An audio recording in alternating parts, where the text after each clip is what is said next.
Hello everyone, I am Yogi Sharma and welcome to science zone the study channel. बहुत time के बाद में आज हम एक न्यू यूनिट स्टार्ट कर रहे हैं। इसका नाम है polymer chemistry for class 11th 12 and for competitive exams. इस वीडियो में हम जो टॉपिक्स कवर करेंगे वो है definition and types of polymer, classification of polymer on the basis of source of origin, classification of the polymer on the basis of types of basis of structure, classification on the basis of mode of polymerization, and classification on the basis of type of forces present between polymer units. So सबसे पहले हम start करते हैं कि definition of polymer से, कि polymer की definition क्या होती है। सो पॉली मीन्स मैनी एंड मर मीन्स यूनिट। तो जब स्मॉल यूनिट्स कंबाइन होकर एक लार्ज यूनिट की फॉर्मेशन करती है उसको हम बोलते हैं पॉलीमर, मतलब बहुत सी यूनिट कंबाइन हुई है। ठीक है, इसमें जो सिंगल यूनिट होती है जो कि कंबाइन होती रहती है फर्दर, उसको हम बोलते हैं monomer. Mono means one and मर मतलब यूनिट। तो जब वन यूनिट कंबाइन होती है रिपीटेडली तो वो पॉलीमर की फॉर्मेशन करती है। ठीक है, तो इसकी डेफिनेशन हम देखते हैं कि the word polymer has a Greek origin which means many part or many units। ठीक है, तो polymer is defined as a chemical substance of higher molecular masses formed by combination of large number of simple molecules। यहाँ पे simple molecules means monomer units। ठीक है, तो monomer का मतलब होता है कि जो small unit जो repeatedly combine होती है और एक large molecular mass की एक chain की formation करती है या एक unit की formation करती है, उसको हम बोलते हैं polymer। इसके कुछ एग्जांपल्स मैंने नीचे मेंशन कर रखे हैं, जैसे कि पीवीसी। इसमें हम जो मोनोमर यूनिट का यूज करते हैं वो यूज करते हैं vinyl chloride. Second one is polythene. इसमें ethene as a monomer unit combine होती रहती है और एक पॉलीइथीन की फॉर्मेशन करती है। उसके बाद में पॉलिस्टर, इसमें ester group as a monomer unit होता है। उसके बाद में पॉलीस्टाइरिन, जिसमें styrene group as a monomer unit हम यूज करते हैं। उसके बाद में पॉलीअमाइड, इसमें अमाइड बॉन्ड या amide group as a monomer unit combine होता है। उसके बाद में नेक्स्ट आता है टेफ्लॉन। ये कंबाइन होते हैं मोनोमर यूनिट्स एक दूसरे के साथ में और पॉलीमर यूनिट्स की फॉर्मेशन करते हैं। उसके बाद में आती है डेफिनेशन पॉलीमराइजेशन। पॉलीमराइजेशन होती क्या है और ये कैसे आगे फर्दर हम इसको देखेंगे कि पॉलीमराइजेशन के करने के या पॉलीमराइजेशन प्रोसेस से रिएक्शन होने के कौन कौन से टाइप होते हैं, कैसे पॉलीमराइजेशन कंप्लीट होती है। अभी फिलहाल हम इसके ऊपर नहीं जा रहे हैं, फिलहाल हम इस जनरल इसकी डेफिनेशन देख रहे हैं कि पॉलीमराइजेशन की जनरल डेफिनेशन क्या होती है। ठीक है, तो the process by which A monomer unit combine with each other and transform into polymer. जब मोनोमर यूनिट कंबाइन होती है दूसरे के साथ में और पॉलीमर की फॉर्मेशन करती है तो उसी प्रोसेस को हम बोलते हैं पॉलीमराइजेशन। इसमें देखिए N number of monomer units combine हुई और एक पॉलीमर यूनिट की फॉर्मेशन की, इसी प्रोसेस को हम बोलते हैं पॉलीमराइजेशन। ठीक है, उसके बाद में क्लासिफिकेशन की अगर हम बात करें, classification on the basis of source of origin, कि पॉलीमर यूनिट या फिर मोनोमर यूनिट का ओरिजिन कहाँ से होता है, उस बेसिस के ऊपर अगर हम इसको क्लासिफाई करें तो सबसे पहले जो इसकी क्लासिफिकेशन आती है वो आती है नेचुरल पॉलीमर। नेचुरल जैसे कि इसके नाम से इंडिकेट हो रहा है नेचुरल पॉलीमर, मतलब कि those polymer which are occur in nature. और अगर नॉर्मली हम बात करें तो वो पॉलीमर यूनिट जो हमें एनिमल्स, प्लांट्स, फंगाई या फिर अदर किसी भी नेचुरल सोर्स से मिलती हो, उस यूनिट को हम बोलते हैं नेचुरल पॉलीमर्स। इसमें एग्जांपल प्लांट्स में दे रखा है starch, natural rubber, protein and cellulose, जो कि हमें मोस्टली प्लांट से मिलते हैं। ठीक है, तो ये नेचुरल पॉलीमर के एग्जांपल है। उसके बाद में सिंथेटिक पॉलीमर, वो पॉलीमर जो हम लेबोरेटरी के अंदर प्रिपेयर करते हैं उन पॉलीमर को बोलते हैं सिंथेटिक पॉलीमर। इसमें एग्जांपल है polythene, synthetic rubbers, polyvinyl chloride जिसको हम पीवीसी बोलते हैं, नाइलॉन 66, टेफ्लॉन एंड ओलोन। ये इसके सिंथेटिक पॉलीमर के एग्जांपल्स हैं जो कि लेबोरेटरी के अंदर फॉर्म किए जाते हैं, इंसानों के द्वारा खुद मैन मेड पॉलीमर्स होते हैं। ठीक है, उसके बाद में आते हैं semi synthetic polymer. Semi synthetic polymer जो नेचुरल पॉलीमर होते हैं उनके अंदर कुछ मॉडिफिकेशन की जाती है लेबोरेटरीज के अंदर और उनके अंदर कुछ सब्सटेंस या मटेरियल्स को ऐड किया जाता है फॉर इंप्रूविंग द क्वालिटी। ठीक है, इस प्रकार के पॉलीमर को हम बोलते हैं सेमी सिंथेटिक पॉलीमर। इसमें एग्जांपल है सेल्यूलोज एसीटेट, वल्केनाइज्ड रबर जिसके अंदर सल्फर की हम मेनली एडिशन करते हैं। तो इस टाइप के एग्जांपल्स को बोलते हैं सेमी सिंथेटिक पॉलीमर। तो ये 3 क्लासिफिकेशन थी according to the source of origin. उसके बाद जो नेक्स्ट क्लासिफिकेशन आती है वो आती है स्ट्रक्चर के बेसिस के ऊपर। जो पॉलीमर यूनिट होती है उसकी जो स्ट्रक्चर होती है उसके बेसिस के अकॉर्डिंग हम उनको किन किन कैटेगरीज में डिवाइड कर सकते हैं। उसके अंदर सबसे पहली कैटेगरी आती है वो आती है लीनियर पॉलीमर। जैसा कि इसके नाम से इंडिकेट होता है कि जो मोनोमर यूनिट कंबाइन होंगी और वो पॉलीमर यूनिट की फॉर्मेशन करेगी। तो उसमें जो मोनोमर यूनिट होती है वो लीनियरली कंबाइन होती है एक दूसरे के साथ में। ठीक है, तो जो मोनोमर यूनिट कंबाइन होती है इसके साथ में वो एक लीनियर चेन की फॉर्मेशन करती है। ठीक है, इसके अंदर जो क्लोज पैकिंग होती है उसकी हाई डेंसिटी होती है, हाई टेंसाइल स्ट्रेंथ होती है, हाई मेल्टिंग पॉइंट होता है एंड हाई बॉइलिंग पॉइंट होता है। ठीक है, और इसकी हाई डेंसिटी के कारण हम मेनली पॉलीथीन एग्जांपल के तौर पे, नायलॉन, पॉलिएस्टर, इससे बहुत से एग्जांपल लीनियर पॉलीमर के डेली लाइफ में हम देखते हैं। ठीक है, उसके बाद जो सेकंड इसकी क्लासिफिकेशन आती है अकॉर्डिंग टू द स्ट्रक्चर वो आती है ब्रांच्ड चेन पॉलीमर। ठीक है, लीनियर चेन के अंदर जब ब्रांचेस हमें देखने को मिल जाती है तो उसको हम बोलते हैं ब्रांच्ड चेन पॉलीमर। ठीक है, इस पॉलीमर के अंदर जो मोनोमर यूनिट होती है वो लीनियरली तो कंबाइन होती है बट साथ में वो डिफरेंट टाइप्स ऑफ चेन की फॉर्मेशन करती है। ठीक है, एक टाइप से ये सब्सिडरी चेन की फॉर्मेशन भी करती है जिसकी वजह से हमें ब्रांचिंग देखने को मिलती है। इसका जो मेल्टिंग या बॉइलिंग पॉइंट अगर हम बोलें तो वो लीनियर के कंपैरिजन में लो होता है।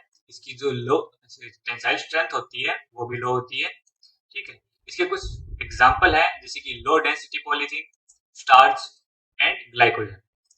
ये एग्जांपल्स हैं ब्रांच्ड चेन पॉलीमर के।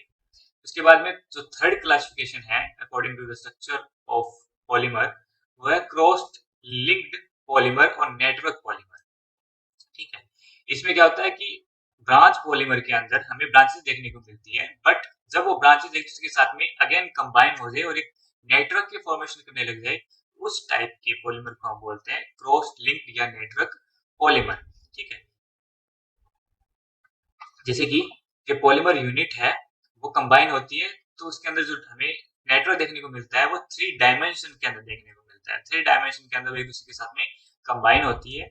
इसके में जो एग्जांपल हमें देखने को मिलते हैं वो मोस्टली हार्ड या फिर जिसकी रिजिडिटी जिसकी हाई होती है उन टाइप के एग्जांपल्स के अंदर हमें इस टाइप की स्ट्रक्चर देखने को मिलती है। एग्जांपल के तौर पे बेकेलाइट, ग्लेप्टर एंड मेलामाइन या फिर फॉर्मेल्डिहाइड रेजिन जिसको बोलते हैं, ये एग्जांपल हमें देखने को मिलते हैं हार्ड पॉलीमर या फिर क्रॉस लिंक्ड या नेटवर्क पॉलीमर। अब इसकी डेफिनेशन की अगर बात करें तो लीनियर चेन जो पॉलीमर होते हैं वो एक लीनियर शेप चेन के अंदर एग्जिस्ट करते हैं। ब्रांच में देख रहे हैं आप यहाँ पे ये ब्रांचिंग हमें देखने को मिलती है। लीनियर चेन के साथ साथ में हमें ये ब्रांचिंग देखने को मिलती है। क्रॉस लिंक में हमें जो दो लीनियर चेन्स हैं उनके बीच में ब्रांचिंग अटैच हो देखने को मिलती है। और नेटवर्क पॉलीमर के अंदर एक चेन दूसरे चेन के साथ में ब्रांच निकलने के बाद में भी 3D अरेंजमेंट के अंदर कंबाइन होती हुई दिख रही है। ठीक है, इसमें जैसे मान लेते हैं कि ये एक चेन है तो दूसरी जो ब्रांचिंग हुई वो एक दूसरे के साथ में कंबाइन होती हुई दिख रही है 3D अरेंजमेंट के अंदर। इस टाइप के पॉलीमर को बोलते हैं नेटवर्क पॉलीमर। ठीक है, next classification is according to the mode of polymerisation. ठीक है, कि मोड ऑफ पॉलीमराइजेशन कैसे होता है उसके बेसिस के अकॉर्डिंग हमने इसको क्लासिफाई किया है। सबसे पहले आता है एडिशन पॉलीमर। ठीक है, एडिशन पॉलीमर में क्या होता है कि मैं मोस्टली अनसैचुरेटेड जो कंपाउंड्स होते हैं वो दूसरे के साथ में कंबाइन होते रहते हैं और कंबाइन होने के बाद में एक लार्ज यूनिट की फॉर्मेशन कर देते हैं। ठीक है, अब जो अनसैचुरेटेड कंपाउंड्स हैं वो double bond, triple bond types के हो सकते हैं। ठीक है, और अगर जब डबल बॉन्ड या ट्रिपल बॉन्ड के जो अनसैचुरेटेड कंपाउंड्स हैं अगर वो सेम टाइप के कंबाइन होते रहते हैं उस टाइप के पॉलीमर को बोलते हैं होमोपॉलीमर्स। होमोपॉलीमर जिसमें जो रिपीटेड यूनिट होती है अनसैचुरेटेड कंपाउंड्स की वो सेम होती है। सेकंड जो आते हैं वो आते हैं कोपॉलीमर्स। कोपॉलीमर्स में क्या होता है कि जो वन अनसैचुरेटेड कंपाउंड की यूनिट है वो अनदर किसी अदर अनसैचुरेटेड कंपाउंड की यूनिट के साथ में कंबाइन होती है और एक पॉलीमर यूनिट की फॉर्मेशन करती है। इस टाइप के एग्जांपल्स को बोलते हैं कोपॉलीमर्स। ठीक है, सेकेंड जो क्लासिफिकेशन आती है वो आती है कंडेंसेशन पॉलीमर्स। ठीक है, कंडेंसेशन पॉलीमर्स वो होते हैं जिसके अंदर हमें स्मॉल मोनोमर यूनिट्स या स्मॉल मॉलिक्यूल्स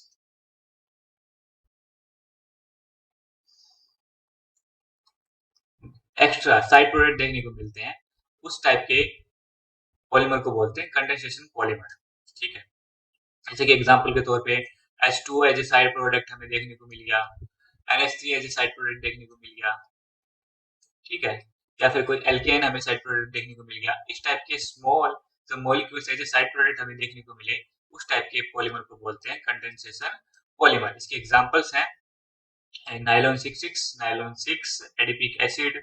इसमें की एग्जांपल अगर हम बताएं नायलॉन 6 में, तो एडिपिक एसिड एंड डाइअमाइन, ये दो एग्जांपल हेक्सामिथाइल डाइअमाइन, ये हम यूज करते हैं एज ए मोनोमर यूनिट।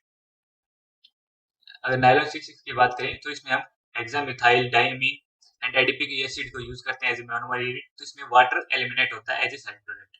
ठीक है, तो इसमें साइड प्रोडक्ट की फॉर्मेशन होती है, उस टाइप के पॉलीमर को हम बोलते हैं कंडेंसेशन पॉलीमर। इसमें एग्जांपल है नायलॉन 6, नायलॉन 6, इन दोनों में ही हमें साइड प्रोडक्ट देखने को मिलता है। एडिशन पॉलीमर में ऐसा कुछ नहीं होता, कोई भी साइड प्रोडक्ट हमें देखने को नहीं मिलता और अनसैचुरेटेड कंपाउंड एक दूसरे के साथ में अटैच होते रहते हैं और मोनोमर यूनिट्स कंबाइन होने के बाद में पॉलीमर यूनिट की फॉर्मेशन कर देती है। अगर वो सेम होते हैं अनसैचुरेटेड कंपाउंड्स की यूनिट, तो उनको हम बोल देते हैं पॉलीमर, होमोपॉलीमर्स। और अगर वो यूनिट्स डिफरेंट होती है तो उसको हम बोलते हैं कोपॉलीमर। ठीक है, तो addition polymer and condensation polymer में यही मेन डिफरेंस है कि इसमें साइड प्रोडक्ट की फॉर्मेशन होती है, इसमें साइड प्रोडक्ट की फॉर्मेशन नहीं होती। ठीक है, और अगर हम बात करें classification on the basis of molecular forces present between polymer unit, तो इसमें सबसे पहला एग्जांपल आता है, वो आता है इलास्टोमर्स। ये सबसे सिंपल एग्जांपल है जिसमें हमें वीकेस्ट इंटरमोलिकुलर फोर्स देखने को मिलता है पॉलीमर यूनिट के बीच में। ठीक है, इसमें एग्जांपल है नेचुरल रबर, बुना एस, बुना एन। इस टाइप के वीक फोर्सेस हमें देखने को मिलते हैं इलास्टोमर्स के अंदर। ठीक है, तो इसमें मेनली हमें क्रॉस लिंक टाइप के एग्जांपल्स में देखने को मिलते हैं। सेकंड इसमें आता है फाइबर्स। फाइबर्स के अंदर क्या आता है कि थ्रेड लाइक स्ट्रक्चर होती है और इसमें हाई टेंसाइल स्ट्रेंथ प्रेजेंट होती है, हाई इंटरमोलिकुलर फोर्स या स्ट्रॉन्ग इंटरमोलिकुलर फोर्स इसके अंदर प्रेजेंट होता है और साथ में हाइड्रोजन बॉन्डिंग भी इसमें देखने को मिलती है। इन हाइड्रोजन बॉन्डिंग के देखने के कारण इसकी जो स्ट्रेंथ होती है वो हाई होती है। इसमें जो एग्जांपल्स है वो नायलॉन 6, टेरिलीन, पॉलीएक्राइलोनाइट्राइल, इस टाइप के एग्जांपल्स जो कि हाई टेंसाइल स्ट्रेंथ के होते हैं, जिसमें हाई कंडेंस टेंसाइल स्ट्रेंथ होती है, हाई डेंसिटी होती है। इस टाइप के एग्जांपल्स हमें फाइबर्स में देखने को मिलते हैं। उसके बाद में आते हैं थर्मोप्लास्टिक। थर्मोप्लास्टिक एग्जांपल के अंदर हमें वीक वंडरवॉल फोर्सेस देखने को मिलते हैं। ठीक है, लास्ट दो एग्जांपल्स में हमने weak intermolecular forces, strong intermolecular forces and thermoplastic में हमें वीक वंडरवॉल फोर्सेस देखने को मिलते हैं। ठीक है, ये जो फोर्सेस होते हैं ये इंटरमीडिएट होते हैं इलास्टोमर्स और फाइबर्स के बीच में। जितना इलास्टोमर्स में जो फोर्स होता है और जितना फाइबर के में ये जो फोर्स होता है, उन दोनों के बीच का जो फोर्स हमें देखने को मिलता है वो थर्मोप्लास्टिक में देखने को मिलता है। इसमें जो एग्जांपल है वो है पॉलीथीन,